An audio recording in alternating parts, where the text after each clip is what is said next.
ରାତ୍ରି ପ୍ରାୟ 10ଟା ସମୟ। ଆପଣମାନେ ଦେଖିପାରୁଥିବେ ଏମ୍ସ ହସ୍ପିଟାଲରେ କେହି ଜଣେ ବି ନାହାନ୍ତି। ରାସ୍ତା ପୁରା ଫାଙ୍କା ଅଛି।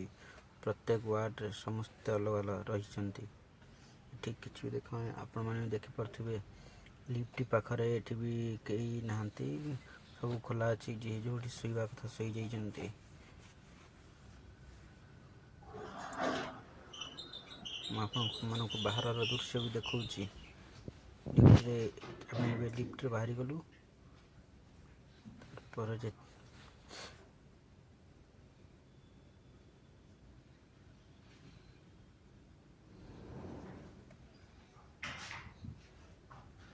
ଭାବୁଥିବେ ଗୋଟେ ରାତ୍ରି ଟାଇମ୍ରେ ଗୋଟେ ଏମର୍ଜେନ୍ସି କେ ଆସିବେ, କେମିତି କ'ଣ କରାଯିବ।